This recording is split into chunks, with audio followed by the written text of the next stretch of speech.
Go ahead. Do you want to talk? You want to take this one? You want episode 95 hosted by Girl Kevin? What's up, guys? It's episode 95. I'm back. Yes. I know that I said when I came back in January I was going to go back to weekly episodes, but a lot has gone down recently. Dude, I was sick for 30 days. I had 3 different sicknesses over the course of 30 days. That's a month.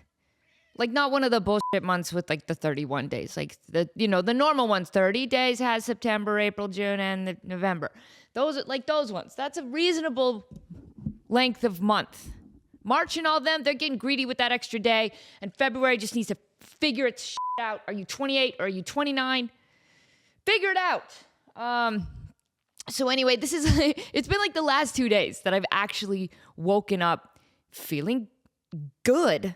Like, I can breathe. And my voice is a little tired just because I sang on Fremont Street last night. Having the time of my life singing on Fremont Street, by the way. In case you don't know, downtown Vegas has this big long LED screen that hangs over one street called the Fremont Street Experience. And there's 3 really big stages down there, and they get a lot of like big artists, but the kind of day-to-day artists that perform there are a lot of local bands. And the new band that I'm singing with, Radical West, we do it every Tuesday and Wednesday. And I pop in for most Wednesdays. I'm there sometimes, not there all the time. But yeah, so... And then Sean got really, really sick, and I felt super bad for him, and he even had to like go to the ER, and it's just been a lot. And then, this stuff with Kianna, and I like to keep this podcast really light. You know that I like to keep it positive, and it's a comedy podcast, so I try to raise people's spirits. That's the whole point of this podcast. Is I don't ever talk about politics, and I don't like to talk about the news and sad stuff, because that's what I do as an actor, right? As a comedian, as an actor, like I'm an entertainer. Like, I want you to escape your real life and come hang out with me for a little bit, and we'll laugh and we'll be silly gooses together. But it just wouldn't feel right if I didn't say something about Kianna. And people on the internet are still mean. Not sure you know this, but there are a lot of mean people on the internet, and they're still being mean. That's still happening. There's sometimes I think that doesn't happen anymore, because I'll just go like weeks without a mean comment, and I'll be like, you know what? People are all right. I think the internet's good now. I think we're just good. And then they come out of the woodwork when you're not expecting it, and you're like, oh, there it is. There they are. Yep, they still here. Cool. Just lying in the shadows, just waiting until you're vulnerable, and then they pounce. Like that. Did I scare you? Did I scare you? Yeah, a little bit. Yeah. Anyway, I was actually going into the movie theater, which I'll talk about later. And as I was walking to the movie theater, I checked Instagram, and I was seeing that I was getting a lot of comments that said, did you hear about Kianna? Rest in peace, Kianna. And I was like, no, like I hadn't heard. So again, I'm walking into the movie theater, like my movie is starting, and I'm like quickly trying to Google it. And then, I'm not going to talk about the details of what happened, but Kianna was involved in a hit and run accident in New York, and she passed away from that. She was pronounced dead on the scene, and it is, you can go read the details of what happened, but it is absolutely heinous.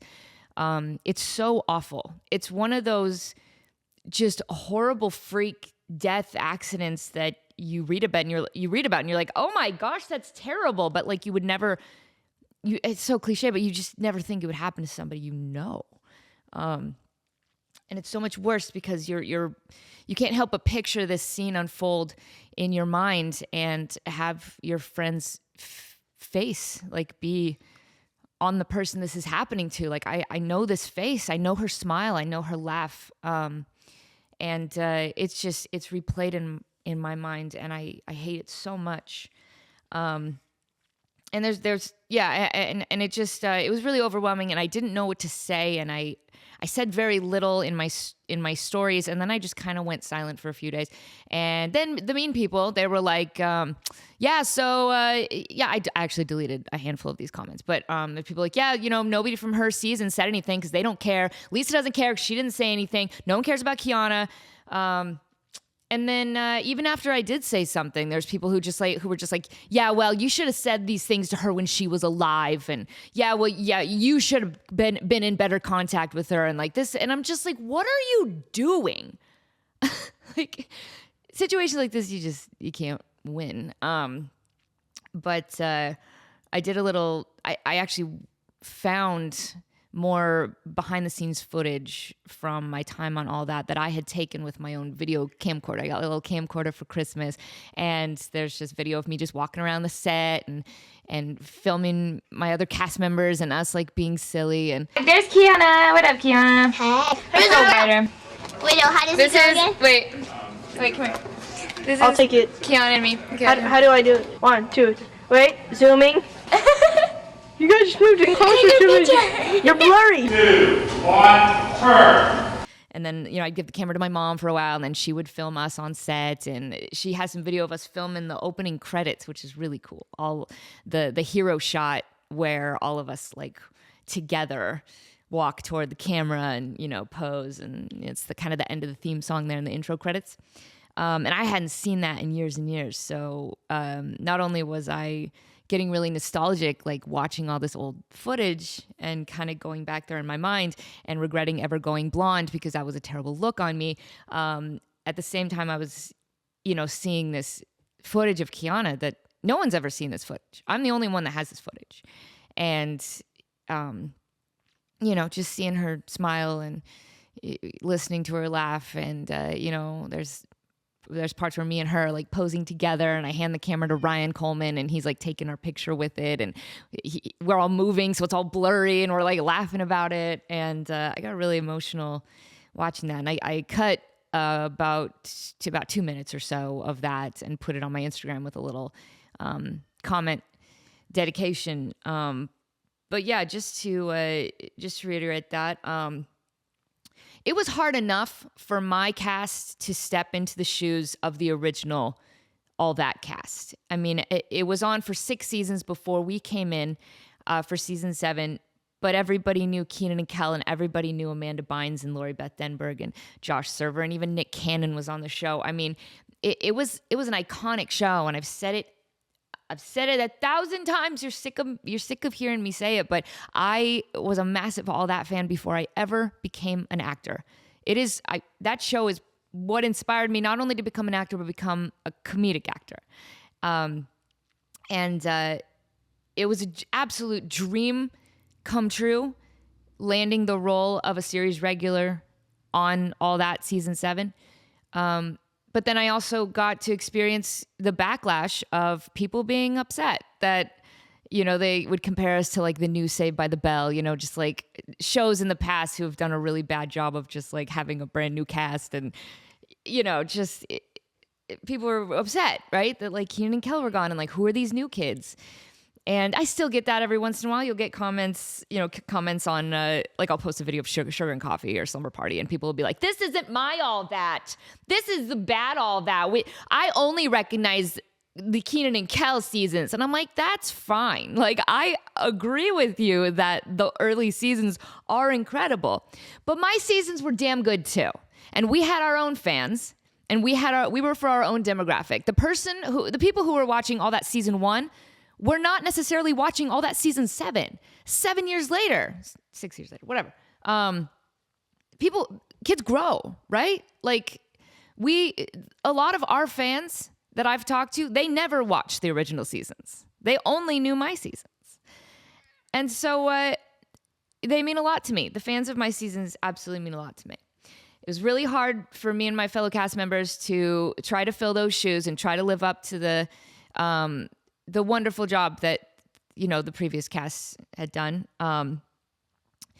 So I can only imagine how much harder it was for cast members like Denzel and Kianna to then enter the show on season 10, right? So, come season 7, my cast was there season 7, season 8, season 9. It was kind of like the same group of us. We had chemistry. Like, we had been to battle together. Like, not a lot of people in the world can say that they've experienced what we've experienced. It's Saturday Night Live for kids. It's sketch comedy.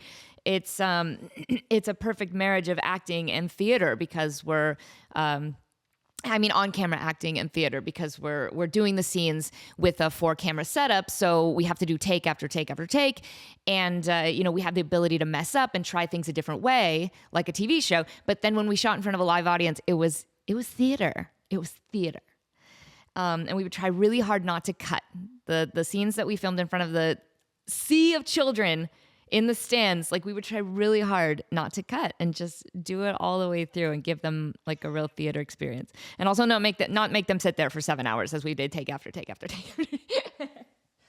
And so Christina Kirkman came along season 8. Was it season 8 or not? I think it was season 9. I believe season 9 was the big contest for the funniest kid in America. And I think that it was easier for Christina to blend into our cast and become one of us because there was such hype around the contest. And, she had done sketches with us during the contest before she landed the role. Like, we all knew her, right? Like, we knew those final 5 kids in that contest before the winner was announced and before Christina joined the cast and Ryan Coleman joined the cast. So I feel like it was a little bit easier for them, but Kianna and Denzel just had to come in like cold turkey. Like, I'm pretty sure we just like met them like day 1 of filming season 10, and how intimidating for them, right? We were all best friends. We were family. We had chemistry. We had inside jokes. But they did such a great job of just rolling with the punches. We of course tried to be as welcoming as we could. But it's a 2-way street. Like, they got to be willing to get down and dirty with us in all that sketches that are always just messy and outrageous, and we're wearing silly costumes and we're making fools of ourselves in front of each other constantly.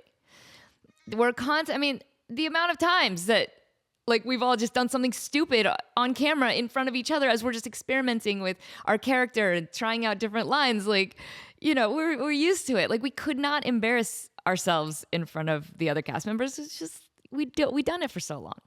But it's hard stepping in, being Kianna, and acting in front of us for the first time and not feeling intimidated. But she had come from off-Broadway. She was in the touring production of Hairspray, I believe. I thought she did something with The Lion King. I'm not sure. She did like a year-long tour. So she was used to the stage, and she was used to entertainment and acting. And she was absolutely a pro. You could just tell, people who come from theater for sure. Like, they know their stuff, and they hit their mark, and they know where they're supposed to be. Not only was she professional, and she knew her lines and she knew what she was doing, and she was incredibly funny. She was also just incredibly kind. She's very kind. And more than anyone I think I've ever met, she was just always smiling, and she was just this ray of sunshine. I don't think I ever saw that girl not smile. Like, she was just so happy all the time. Her energy level was always at a 10, more than me. Like, friends now, like, even this many years, this late in my life, like, I still have friends who are just like, how much caffeine do you have a day? And I'm like, not really any. I don't really like coffee, and I can only do really low milligram caffeine energy drinks, and I'm just kind of like this. I just wake up happy all the time. Anyway, how are you? Like, that's just totally how I am. In fact, I'm trying the new Liquid Death energy drink because I like the Liquid Death water, and I decided to try the energy drink, and let me tell you, it's just okay.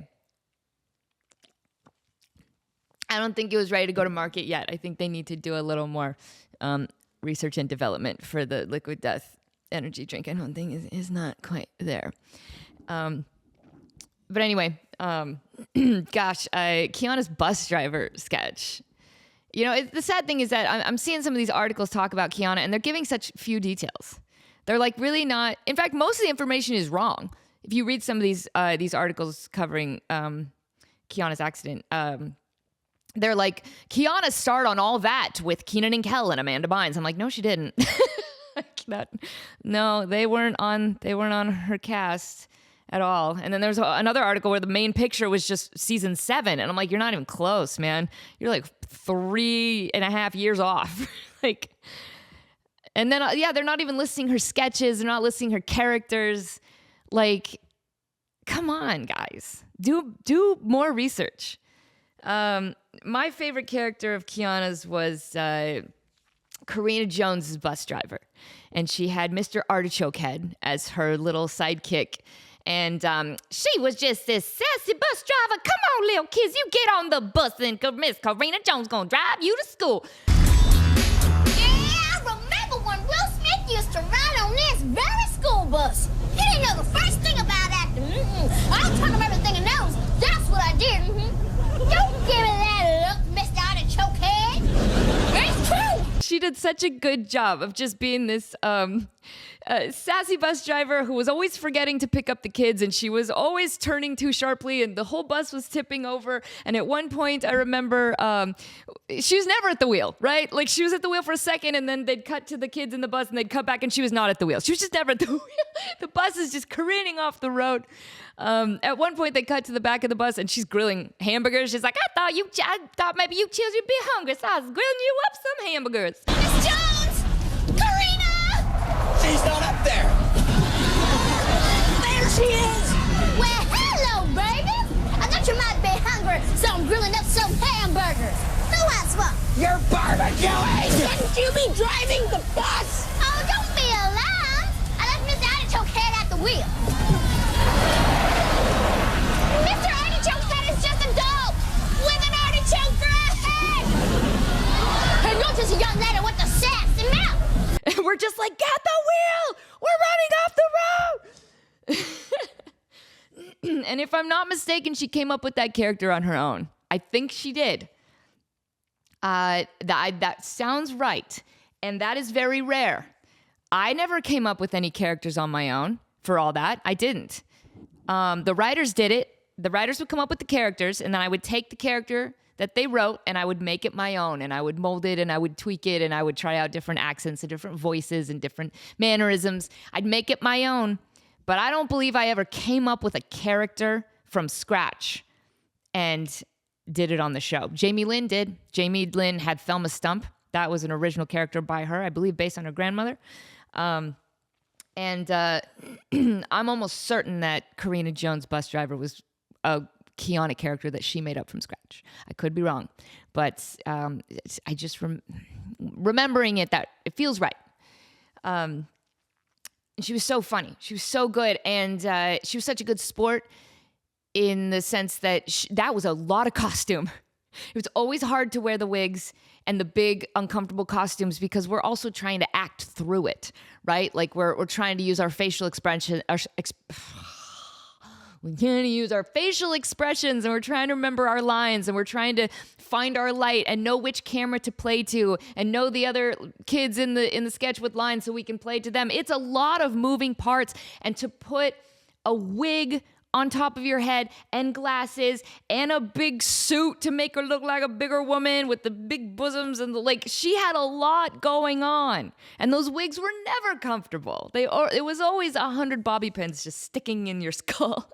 I mean, to be fair, the hair and makeup department always tried their hardest to make sure we were comfortable, and we were fine. In fact, we just got used to it. But we're going crazy in these sketches. Like, these wigs have got to stay on our heads. And she just was such a good sport. I don't remember her ever complaining about it. She was able to take all of that costume and still be funny through it and not let it hinder her. And she was just animated, and that voice she did for the bus driver is so funny. She had like this really recognizable kind of like high-pitched voice that like you could hear her from across the room. Be like, oh, Kianna's on set. Oh, mine looks cute. It says here if you press a button on the back, you can hear things we actually say. Oh, I want to hear what I say. My name's Kianna, and I hate my mother. How come you hate your mom? We think she's nice. But it was very endearing. I have a couple memories of doing cold opens with her. One in particular was we did a dance-off because she was a great dancer. Of course, she came from Broadway. She came from off-Broadway. She was doing Hairspray. Like, she's a great little dancer. Okay, Kianna. Think you can take on a real dancer? Why? You know one? And I was a dancer as well. You know, you guys know that about me. And the writers were like, we should let these girls dance in a sketch. So there was a cold open where there was a dance off, and a couple of us, would kind of challenge each other to a dance off. And I remember me and Kianna were like facing off, and then she kind of like hip bumps me off the screen, and I'm just like, she's like, that's how she beats me, right? That's like her final battle move. Is she like hip bumps me, and I go, I go flying. And some of the BTS I have of that. Some of the BTS of the, like I said, the camcorder footage is of that sketch, of us rehearsing that sketch, rather, with Lane Napper, who was the dance choreographer on the show. And it was really fun to go back and watch those videos of us like learning our dances and practicing together. And she was a great dancer and she was a great singer. Another great memory I have of Kianna is they let us do a really cool thing for season 10, and that was they let me, Chelsea, and Kianna re-record the All That theme song, originally by TLC, very iconically by TLC. And we weren't trying to copy them totally. We did make it our own, but it was Bow Wow as doing the rap part, and we did all the So I remember being in the recording studio with her for that. That was I think the only time that I sang in a recording studio for All That.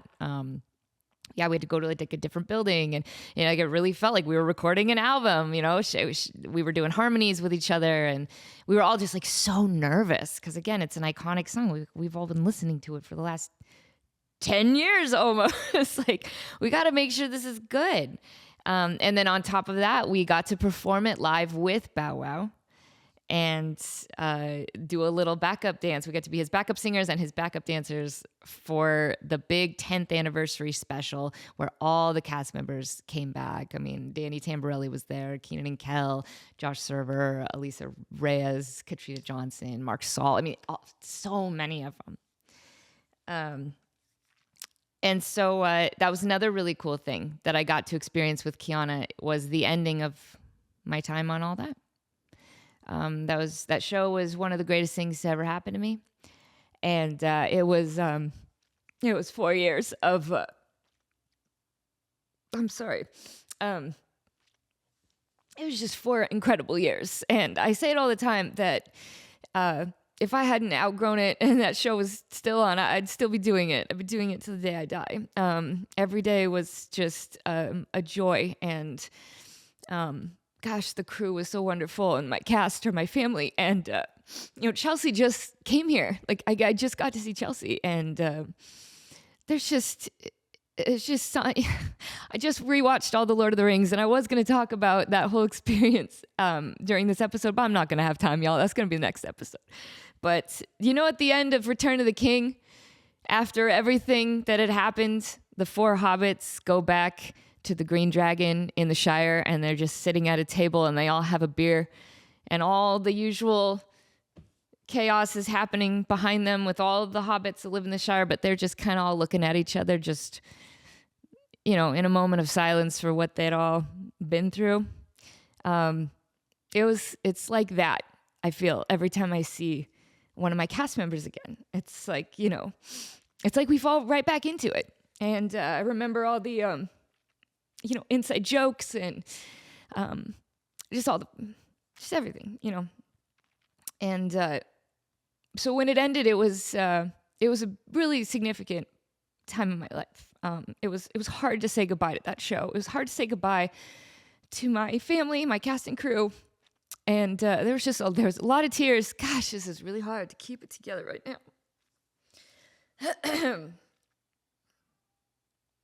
It was very, very emotional when that show came to an end, and Kianna was there for that. She was there for the tears, for the hugs, for the goodbyes, for the, hey, we really did a thing, didn't we? We did the damn thing. Here's to the next one.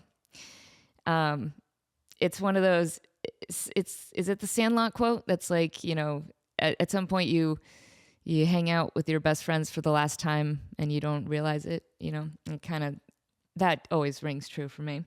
But yeah, that I just have great memories of Kianna, and she passed away too young, and no one should have to pass away the way that she did. And I really hope that the police are on top of this and they catch the awful, horrible people who did this. And I hope that she gets some justice, and my heart goes out to her family. And I really wish I would have tried harder to stay in contact with her throughout the years. I feel like every time I looked for her online, I couldn't find her. There's been several times throughout the years that I've tried to find her on Facebook or Instagram. And at least at the times that I was looking for her, I didn't see any accounts. Maybe she had them more recently, but I never found her accounts. I didn't know how to contact her when we had the All That reunion at LA Comic-Con. I was kind of instrumental in putting that whole thing together, and I was mostly the one tasked with contacting every cast member from every season to try to get them to all come together for this reunion. And I distinctly remember trying to figure out how to contact Kianna, and I couldn't figure it out. I didn't know how. I would ask around and nobody knew. Gosh, I should have tried harder. I should have. That's all there's to it. It's so cliche to say this after a friend dies, but man, just hug your friends and stay in contact. And if you had a friend from years ago that you haven't talked to, give them a call. Do it this weekend. You just never know how things are going to unfold. But I want everyone to remember Kianna in a very happy way. She was so loving. She was so kind. She was so wonderful. She was so talented and funny and happy and just lifted everyone's spirits around her. She was, like I said, she was a ray of sunshine every time she stepped on Nick on Sunset. And yeah, I miss her a lot. She will be missed. Anyway, thank you guys for letting me talk about that. I didn't intend to make this the whole episode, but it feels right. It feels right to dedicate an episode to her. So take care, you guys. I'll see you next time.